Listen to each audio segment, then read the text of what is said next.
শেখ রেহানার একজন পিয়ন ছিলেন। তাকে খুব স্নেহ করতেন গণভবনে। তার নাম আব্দুস সালাম। আমার সাথে খুব ভালো সম্পর্ক ছিল। পটুয়াখালী বাড়ি তার, এই কারণে। তো আমি সালামকে একদিন বললাম যে, "সালাম, তুমি ছোট আপুকে এই কথাটা একটু বলো তো যে সৈয়দ আবুল হোসেন তার কেমন বন্ধু?" তো ওই গণভবনের একটা সুবিধা হলো কি, ২ বোনই শেখ হাসিনা, শেখ রেহানা তারা ওই পিয়ন, ড্রাইভার, দারোয়ান এদের প্রতি খুবই মানবিক আচরণ করতেন। এমনকি টঙ্গীপাড়াতে গিয়ে দেখবেন যে বঙ্গবন্ধুর জামানাতে যারা ওই বাবুর্চি ছিলেন, কাজকর্ম করতেন, তাদের মধ্যে যারা বেঁচে আছেন, শেখ হাসিনা কিন্তু তাদেরকে এখনো রেখেছেন এবং ওই সম্মান দিয়ে রেখেছেন। তো যার জন্য ওখানে শেখ হাসিনা বা শেখ রেহানার যারা বিশ্বস্ত লোকজন তাদেরকে তিনি অনেক কিছু করে দেন, অনেক কথাবার্তা বলেন। এর মধ্যে কেউ ওই যে জাহাঙ্গীর যে ৪০০ কোটি টাকার পিয়ন, একটা সময় খুব অনেস্ট ছিল, আমি চিনি ওকে। ও খুবই অনেস্ট ছিল এবং শেখ হাসিনার খুবই ঘনিষ্ঠ ছিল। কিন্তু ২০১২ সনের পর থেকে ওর চরিত্র খারাপ হতে থাকে। ২০১২ সাল পর্যন্ত মোটামুটি একটা রিজনেবল জায়গায় ছিল এবং শেখ হাসিনার সঙ্গে সে অনেক দিন ধরে আছে তার পিয়ন হিসেবে। এবং ১৯৯৬ থেকে ২০০১ সন পর্যন্ত তো শেখ হাসিনা প্রধানমন্ত্রী ছিল এবং সে পৃথিবীর শত শত দেশে ভ্রমণ করছে এই পিয়নটা। কিন্তু দেখেন, যখন ১১ হলো তখন এই জাহাঙ্গীরের ঢাকা শহরে মানে বাজার করার মতো পয়সা ছিল না। আমি তাকে টাকা দিয়েছি বাজার করার জন্য। এটা আমি নিজে সাক্ষী। তো ২০০০ সেই অ্যাকশনের পর থেকে মোটামুটি চলছে, কিন্তু 111 এর সময় জাহাঙ্গীর ওরা এমন বিপদের মধ্যে পড়লো, এমনকি এই যে ওবায়দুল কাদেরকে নিয়ে এখন অনেক কথাবার্তা হয়, এদের আসলে যে টাকা পয়সা দুর্নীতি হয়েছে এটা ২০০০ এই মন্ত্রী হওয়ার পর, এইবার তাও মন্ত্রী হওয়ার পর প্রথম ২-৩ বছর তারা ভালো ছিল ওবায়দুল কাদের। জাহাঙ্গীরের অবস্থা তাই। তো সালাম ঠিক করে ওখানে কাজকর্ম করে, সালাম, রমা, মানে তারা ওই আমার কাছে আসতো মাঝে মধ্যে যে, "ভাই একটু ওখানে একটু বলে দেন, ওখানে একটু বলে দেন। এর একটা চাকরি, ওর একটা চাকরি।" কিন্তু ওইরকমভাবে দুর্নীতির সঙ্গে আমি এদেরকে দেখিনি। কিন্তু জাহাঙ্গীর পরবর্তীতে খুব স্মার্ট হয়ে যায় এবং সম্ভবত ২০১৩ সনের পর থেকে এই সে আন্ডারওয়ার্ল্ডে যেতে থাকে। এনিওয়ে, তো যাই হোক, এখন এই যে শেখ রেহানাকে আমি বললাম যে, "তুমি সালাম বলো যে আমি বলছি এই কথা।" তো শেখ রেহানা আমাকে টেলিফোন করে বললেন সালামকে যে, "তুমি তাকে আসতে বলো, আমি রনির সাথে একটু কথা বলব।" আমি আসলে সাহস পেলাম না। এই কারণ হলো প্রধানমন্ত্রী তখন বাংলাদেশে ছিলেন না। তো এখানে শেখ রেহানার সাথে ব্যক্তিগত সম্পর্ক যাদের ছিল, তাদের সবারই কপাল পুড়েছে। যেমন একসময় আব্দুল আল মিন্টুর সাথে তার ভালো সম্পর্ক ছিল, সাবের হোসেন চৌধুরীর সাথে ভালো সম্পর্ক ছিল। তো এটাকে শেখ হাসিনা কখনোই সহজভাবে নেননি। তার কাছে মনে হয়েছে যে মশারির মধ্যে মশারি টানাতে চায়। তো আমি ওই ঝুঁকিটা নিলাম না যে শেখ রেহানার সাথে সম্পর্ক আছে, আমি তাকে এমন একটা কথা বললাম। পরবর্তীতে উনি বাংলাদেশে এসে জানলেন যে রনি এসে শেখ রেহানার সাথে দেখা করেছে, এভাবে আবুল হোসেনের বিরুদ্ধে কথা বলেছে। আমার এমপিগিরি নিয়ে টানাটানি লাগতো। ফলে আমি বললাম যে, "আপা আমি আসবো, বাট নট নাও, বড় আপা আসুক, তখন আসবো।" তো এইরকম পরিবারটাকে আমি দেখেছি। ফলে আমি তাদের দুর্নীতি নিয়ে এই যে এখন যে সকল কথাবার্তা শুনছি, আমার কাছে হিসাব মিলছে না এবং সেখানে টিউলিপের মতো একজন সংসদ সদস্য, বর্তমান মন্ত্রী, তিনি $৬ বিলিয়ন ঘুষ খেয়েছেন। $৬ বিলিয়ন মানে ৬৪,০০০ কোটি টাকা।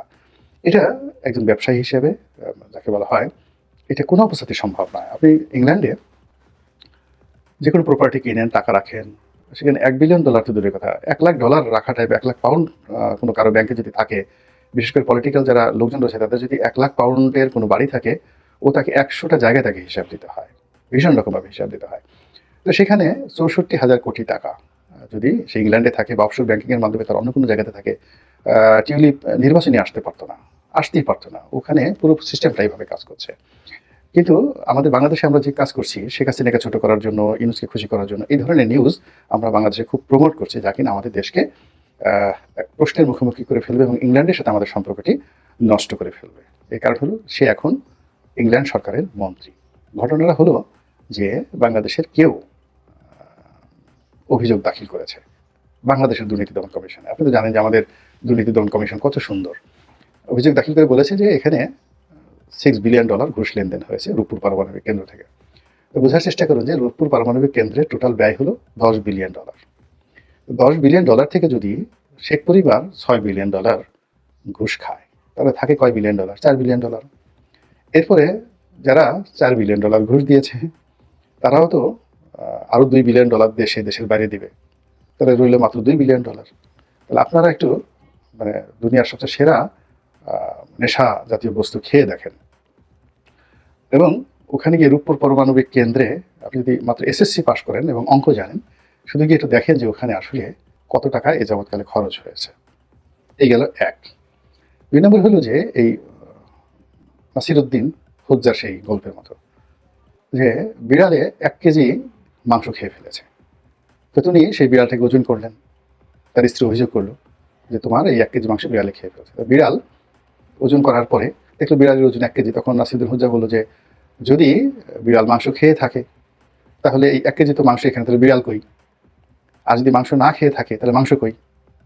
তো এই হলো বাস্তব অবস্থা। তো যেখানে প্রকল্পের ভ্যালু $10 বিলিয়ন, সেখানে $6 বিলিয়ন খালি এক হাতে ঘুষ খেয়েছে। এই হিসাব আপনি কিভাবে মিলাবেন? এরকম একটা অভিযোগ আমাদের বাংলাদেশে কেউ একজন দিয়েছে দুর্নীতি দমন কমিশন, এবং সেটা দুর্নীতি দমন কমিশন গ্রহণ করেছে এবং এটা নিয়ে তদন্ত করছে। এবং এই যে বাংলাদেশে যে টিউলিপ সিদ্দিকের বিরুদ্ধে নিউজ হচ্ছে, মানে তদন্ত হচ্ছে, এটাই ইংল্যান্ডের একটি পত্রিকা, দ্য ডেইলি মেল, এটা ট্যাবলয়েড পত্রিকা, এবং এই ডেইলি মেলের অনেক দুর্নাম বদনাম আছে। আমাদের দেশে সাধারণত ট্যাবলেট বা ওপেন বায়োস্কোপ জাতীয় কিছু পত্রিকা একসময় এরশাদ জামানাতে বের হতো, চটি পত্রিকা, যা মুখে আসে তাই লিখে দেওয়া হতো, এখন ফেসবুকের মতো এই পত্রিকাগুলো। তো ওইরকম পত্রিকায় রিপোর্ট এসেছে এবং ডেইলি মেলকে বহুবার মামলা মোকদ্দমা ফেস করতে হয়েছে, যদিও পত্রিকাটা খুবই জনপ্রিয় এবং সার্কুলেশন অনেক বেশি। তো যাই হোক, সেটা আসছে। কিন্তু এর ফলে কি হলো, এই পুরো বিষয়টি নিয়ে যখন আমরা বাংলাদেশ থেকে আমরা বাড়াবাড়ি করছি, কথাবার্তা বলছি, এবং আমরা অ্যাজ ইট ইজ এমনভাবে প্রচার করছি যে টিউলিপ সিদ্দিকির ব্যাপারে ইংল্যান্ডে তদন্ত হচ্ছে, অর্থাৎ $6 বিলিয়ন সে চুরি করেছে, ঘুষ নিয়েছে, এটা ইংল্যান্ডে তদন্ত হচ্ছে, এবং ইংল্যান্ডের তদন্ত মানে বাংলাদেশের তদন্তের মতো নয়, কাজে এখানে সত্যতা আছে। এবং এইরকম যখন একটা পরিবেশ পরিস্থিতি তৈরি হয়েছে, ঠিক সেই সময়টিতে এখন যিনি ব্রিটেনের প্রধানমন্ত্রী, তিনি তো ক্ষমতাসীন দলের মন্ত্রী এবং দুর্নীতি সংক্রান্ত মন্ত্রী, সিটি মিনিস্টার তিনি, দুর্নীতি সংক্রান্ত বিষয়ে। তো তার প্রধানমন্ত্রী তার পক্ষে দাঁড়িয়েছেন, এবং ব্রিটেন কূটনৈতিক চ্যানেলে তাদের গোস্বা প্রকাশ করেছে যে তাদের দেশের একজন মন্ত্রী সম্পর্কে এই ধরনের বক্তব্য দেওয়া, প্রচার করা এবং তথ্য এবং উপাত্ত ছাড়া এরকম জিনিস কথাবার্তা বলা, এটা ব্রিটেন খুব স্বাভাবিকভাবে নিচ্ছে না। তো কাজেই রাষ্ট্র যারা পরিচালনা করেন বা সমাজে যারা দায়িত্বপূর্ণ ব্যক্তি আছেন, আমরা যাই বলি না কেন, আমাদের মতো লোকজন সে কি বললো না বললো তাতে কি আসে যায়, কিন্তু সমাজে আপনারা যারা গুরুত্বপূর্ণ ব্যক্তি আছেন, আপনারা আমাদের মতো কাণ্ডজ্ঞান হারায়েন না, বাস্তবতায় ফিরে আসেন এবং এই দেশটাকে একটি কাঙ্ক্ষিত মাকামে নেওয়ার জন্য চেষ্টা করেন। আসসালামু আলাইকুম ওয়া রাহমাতুল্লাহি ওয়া বারাকাতুহু।